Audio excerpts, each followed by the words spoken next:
welcoming Sri Sarvananda Sonowal, Honorable Minister of Ayush. Now, here at the Ayush initiatives in the state, we are delighted to have you here, Mr. Vijay Kumar, and look forward to your thoughts on gross state domestic product of CII ने जो आयुष के सिलसिले पे जो सभा आयोजन की, इस सभा में आप लोगों ने भाग लिया और आयुष को बढ़ावा दिया। मैं तो आयुष के सिलसिले में जब भी बात करता हूं तो निश्चित रूप से एक बात हम सबको सहमत होना होगा, जो सही है, हकीकत है, वो है आज आयुष के बारे में देश और दुनिया में अगर अधिक चर्चा हो रहा है, इसका मूल कारण है हमारी देश के आदर्शवादी नेता, दुनिया का सबसे लोकप्रिय नेता प्रधानमंत्री नरेंद्र मोदी जी। उन्होंने देश के अंदर आयुष की हालत में 2014 तक रहे और उसी कालखंड से अब तक जो विकास के रास्ते आयुष ने तेज से पकड़ने लगे, इसका कारण है नरेंद्र मोदी जी। उनकी प्रेरणा, उनकी मजबूत कदम, निरंतर कोशिश। और आज जैसे हमारे राजेश कोटेश्वर ने भी बताया, 3 बिलियन से 18 बिलियन तक आयुष मार्केट को बढ़ाने में आज भारत सरकार ने जो कदम उठाए, आप लोगों ने जो कदम उठाए, हम लोगों ने मोदी जी के नेतृत्व में टीम इंडिया की भावना शक्ति से एकत्रित हुए और सबने मेहनत की, इसकी वजह से आज ये सफलता हमें प्राप्त हुई। मुझे लगता है कि हमारे लिए जो विजन परम आदरणीय प्रधानमंत्री जी ने दी है, 2047 तक हमें देश को दुनिया के अंदर आत्मनिर्भर देश के हिसाब से पहचान बनानी होंगी, खड़ा करनी होंगी।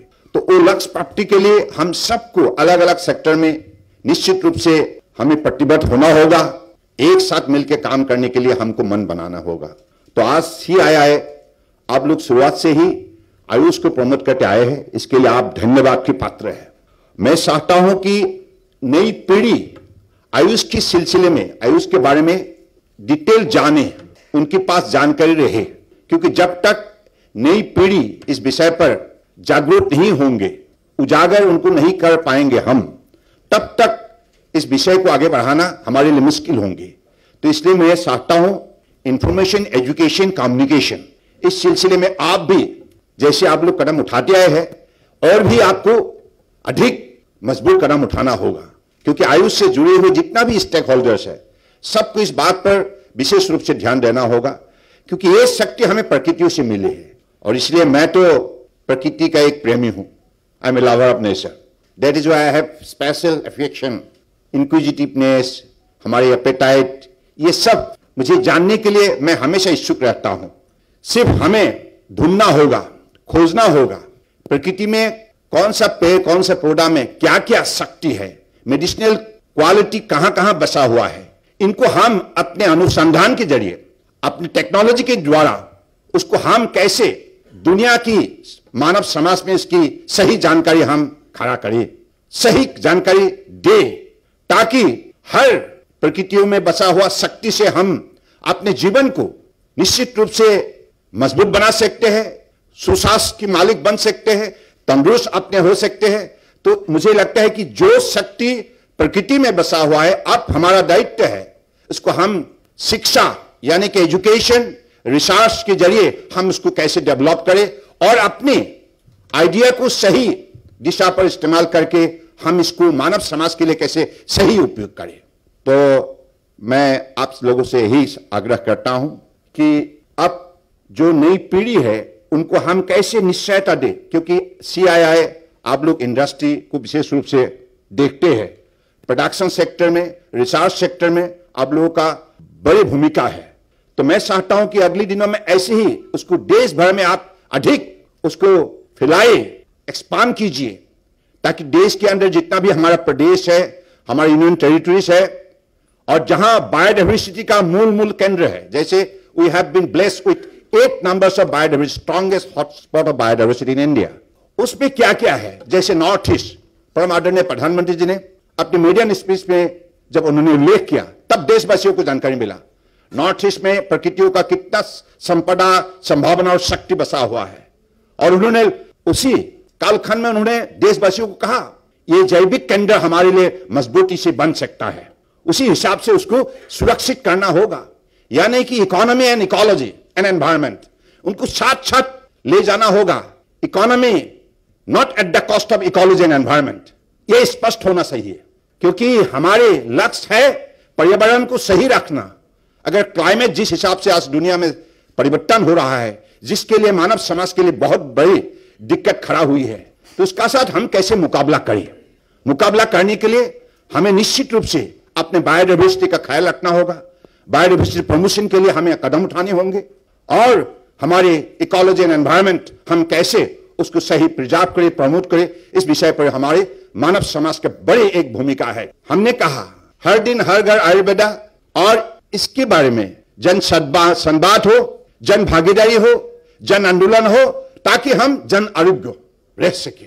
तो इतना तक हमारे लक्ष्य पूरा करने के लिए हमने जो रोड मैप तय की है, इस विषय पर काफी लोगों ने भाग ली है। तो ऐसे ही हमें अपने अगले दिनों में आयुष सेक्टर में कैसे इंडस्ट्री बन सकता है, कैसे एमएसएमई बड़े बड़े इंडस्ट्री बन सकता है, जहां उपार्जन के लिए, इनकम के लिए सही रास्ता हम नई पीढ़ी को दिखा सके। हमारा स्वास्थ्य भी ठीक रहेगा, हमारा इनकम भी बढ़ेगा और हम अपने अर्थव्यवस्था को मजबूत बनाने में सफलता भी प्राप्त करेंगे।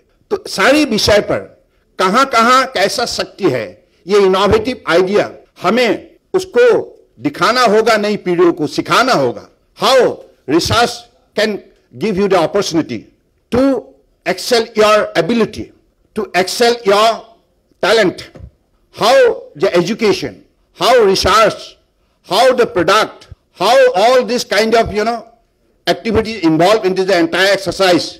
Different, section of people can take a very important part in it. So I believe this is a kind of journey which is need to be very, very committed kind of engagement, and also the integration of all these sector specific kind of quality people. So I believe projection, propagation, promotion and development, these are the same, need to be integrated, and for this future course of action, future roadmap need to be developed effectively. Projection, propagation, promotion and development. So I believe this is how we will have to develop the roadmap for the future course of action to promote Ayurveda as a whole. In the last International Day of Yoga, more than 193 countries took part and 125 crores people did practice yoga. This is the power of Indian society, power of Indian civilization, 5,000 years of civilization and culture. ये हमारे ऋषि मुनियों का, हमारे संतों का, हमारे पुरखों का ये तपस्या का फल है जो हमें दे के गए हैं। और आज 21वीं सदी में हमारी दायित्व है दुनिया को इस शक्ति से रोशनी देना, राहत देना, शक्ति देना और मानवता से दुनिया को जोड़ना। जो मोदी जी ने पिछले 21 जून को इंटरनेशनल डे ऑफ योगा के थीम रखा, योगा फॉर ह्यूमैनिटी। आप हमेशा सुशासन रहे। मैं तो अभी भी कहूंगा हर दिन हर घर आयुर्वेदा। ये कार्यक्रम कभी भी अंत नहीं हो सकता। It's a never ending programme, because as long as the human society survive on the planet Earth, तब तक ये हमारे लिए बहुत बड़े जरूरी है। क्योंकि हम अगर सुशासन नहीं रहेंगे, अपने जीवन का जो भी हमारी कल्पना, जो भी हमारे सोच को हम लागू नहीं कर पाएंगे। That is why health is considered to be the wealth. तो हम उसी सोच से अपने जीवन को समृद्धशाली बनाए, सुंदर बनाए, because this kind of practice always makes your mind beautiful and everybody wants to be beautiful in his or her life. Nature is so beautiful. Beauty of thinking, beauty of doing, beauty of relationship, beauty of speaking, beauty of behavior. Everywhere beauty must stand in a society. Then we can restore peace and tranquility, love and affection to each other. This is the power of humanity. This is the beauty of humanity. With these words, I conclude. Jai Hind.